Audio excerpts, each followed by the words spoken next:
Hello everyone, welcome to Vision Lakshay. Myself Vanshika Dhimla. From today onwards, we are going to start biology. ठीक है, biology में the very first chapter is life process. Life process क्या होते हैं हमें nutrition के topic start करने से पहले पता होना चाहिए. मतलब first of all we must have introduction of that chapter. क्या होता है लाइफ प्रोसेस? हमारे ऐसे process which make our life possible on this earth, उसे क्या कहते हैं? Life process. ठीक है, अब बात आती है लाइफ प्रोसेस क्यों जरूरी है, क्या होता है, ये सब चीजें. ठीक है, तो लाइफ प्रोसेस हमें क्यों जरूरी है? देखो, when we are not doing something, हम जनरली बैठे हैं, कुछ नहीं कर रहे हैं, सो रहे हैं, इवन we are sleeping, तब भी हमें क्या होता है, हमारी एनर्जी रिक्वायरमेंट चलती रहती है, हमारी बॉडी को एनर्जी की नीड होती है. ठीक है, तो हमारी वो मेंटेनेंस जॉब को एक साथ कौन परफॉर्म करने में हेल्प कराता है? लाइफ प्रोसेस, जिसकी वजह से हमारी लाइफ पॉसिबल है. अब लाइफ प्रोसेस में कौन कौन सी चीजें इंक्लूड हो गई? न्यूट्रिशन हो गया, रेस्पिरेशन हो गया, ट्रांसपोर्टेशन हो गया, एक्सक्रीशन हो गया. ठीक है, हमारी ये चार चीजें इंक्लूडेड है किसमें? लाइफ प्रोसेस में. तो इन्हीं चार चीजों में से हमारा फर्स्ट टॉपिक है nutrition, which we will study today. ठीक है, इससे पहले हमें पता होना चाहिए हमारे जो ऑर्गेनिज्म होते हैं वो दो टाइप्स के होते हैं. एक होता है हमारा यूनिसेलुलर, एक होता है हमारा मल्टीसेलुलर. यूनिसेलुलर क्या होता है? Which is composed of single cell, जो एक सेल से बना होता है. उस एक सेल ही, उसकी बॉडी में वो एक सेल ही क्या करता है? सारे फंक्शंस परफॉर्म करता है. नेक्स्ट मल्टीसेलुलर जो होते हैं वो कंपोज्ड होते हैं मैनी सेल, बहुत सारे सेल से कंपोज्ड होते हैं. अब उसमें हर एक एक्टिविटी बॉडी की परफॉर्म करने के लिए हर एक फंक्शन दिया जाता है. स्टमक का अलग फंक्शन हो गया, ठीक है, बाकी सारे हमारे ऑर्गन्स के अलग अलग फंक्शंस होते हैं. बट यूनिसेलुलर में एक ही सेल होता है, तो वो एक सेल क्या करता है? सारे फंक्शन परफॉर्म करता है. Now let us come back to our topic कि व्हाट इज न्यूट्रिशन. ठीक है, जो हमारा लाइफ प्रोसेस का एसेंशियल पार्ट है. ठीक है, and nutrition even for our life, for us it is the most crucial part. क्या होता है न्यूट्रिशन? इनटेक. किसका इनटेक? फूड. ठीक है, हमें पता है हमारी बॉडी को एनर्जी की नीड होती है, एंड वो एनर्जी हमें किससे मिलेगी? फूड से. फूड हमारा क्या है? आउटसाइड सोर्स है. तो हम जब क्या करते हैं? इनटेक करते हैं फूड फ्रॉम आउटसाइड सोर्स, जिससे हमें क्या मिले? Energy. It is known as nutrition. ठीक है, न्यूट्रिशन में क्या आता है? हमें खाना to get energy. Got it? Now nutrition के क्या होते हैं? हमारे दो टाइप्स होते हैं. कौन कौन से होते हैं? पहला होता है हमारा ऑटोट्रॉपिक न्यूट्रिशन, दूसरा होता है हमारा हेटेरोट्रॉपिक न्यूट्रिशन. ऑटोट्रॉपिक न्यूट्रिशन का क्या मतलब होता है?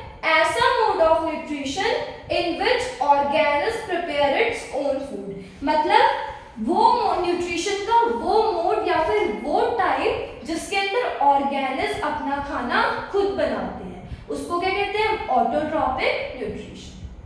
ठीक है, अब अपना खाना वो खुद तो बना रहे हैं. कौन होगा जो अपना खाना खुद बना रहा होगा? या अपना खाना खुद बनाने के लिए वो क्या क्या चीजों का यूज करेंगे? देखो, किन किन चीजों का वो यूज करते हैं? सनलाइट की प्रेजेंस में, क्लोरोफिल की प्रेजेंस में किसका यूज करते हैं? Carbon dioxide, water. ये सब चीजें हम क्या करेंगे? फोटोसिंथेसिस का एक अलग से सेपरेट वीडियो बनाएंगे. ठीक है, ऑटोट्रॉपिक न्यूट्रिशन में ही फोटोसिंथेसिस इंक्लूडेड है. ठीक है, उसके लिए एक अलग से लेक्चर बनाएंगे. अभी देखते हैं ऑटोट्रॉपिक न्यूट्रिशन क्या होता है. ऐसा मोड ऑफ न्यूट्रिशन जिसमें ऑर्गेनिज्म अपना खाना खुद बनाते हैं. अब वो ऑर्गेनिज्म जो ऑटोट्रॉपिक मोड ऑफ न्यूट्रिशन का यूज कर रहे हैं, उन्हें क्या कहते हैं? ऑटोट्रॉप्स. ठीक है, ऑटोट्रॉप्स कौन होते हैं? जो ऑटोट्रॉपिक मोड ऑफ न्यूट्रिशन कर रहे हैं, उस मोड ऑफ न्यूट्रिशन से अपना खाना बना रहे हैं, are known as autotrophs. Autotrophs के कौन कौन से एग्जांपल हो गए? ग्रीन प्लांट्स हो गए, अलगी हो गई, etcetera. They all make their food by themselves. ठीक है, and one thing more, autotrophic. Auto means होता है सेल्फ, तो इसके नाम में ही इसका इनबिल्ट मीनिंग है, सेल्फ न्यूट्रिशन. Got it?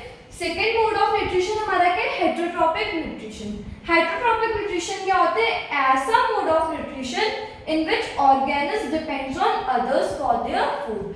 अपने खाने के लिए ऑर्गेनिज्म जो होते हैं डिपेंडेंट होते हैं किसी और पे. हम कह सकते हैं ऑटोट्रॉप्स पे डिपेंडेंट होते हैं. हम लोग प्लांट्स पे डिपेंडेंट होते हैं अपने खाने के लिए. अब ऐसे मोड ऑफ न्यूट्रिशन को जो यूज कर रहे हैं, ये मतलब डिपेंड कर रहे हैं, उन्हें क्या कहते हैं? हेटेरोट्रॉप्स। तो हेटेरोट्रॉप्स कौन होंगे? which use heterotrophic mode of nutrition, उन्हें क्या कहेंगे हम? हेटेरोट्रॉप्स। तो हेटेरोट्रॉप्स में कौन कौन इंक्लूड हो जाएंगे? भाई हम लोग, जो हम लोग डिपेंडेंट होते हैं किस पे? प्लांट्स पर डिपेंडेंट होते हैं, तो हम लोग कौन हो गए? हेटेरोट्रॉप्स। Got it? ठीक है। अब एक चीज और, हेटेरोट्रॉपिक न्यूट्रिशन हमें समझ में आ गया, ऑटोट्रॉपिक न्यूट्रिशन हमें समझ में आ गया, लेकिन एक चीज, ऑटोट्रॉपिक न्यूट्रिशन जो होता है वो हमारा प्राइमरी प्रोड्यूसर्स भी बोलते हैं, मतलब they are the primary producers. क्यों प्राइमरी प्रोड्यूसर्स होते हैं? अगर क्वेश्चन आ जाए कि मतलब who are the primary producers, तो क्या आंसर होगा? Autotrophs, because they make their food by themselves या they prepare their own food, तो वो क्या होते हैं? Primary producer. And heterotrophs depends on autotrophs, it depends on others for their survival. Got it? This is your nutrition and this is all for today. Hope you understood this whole what I have taught you, and if you like our video, please like, share and subscribe. Thank you.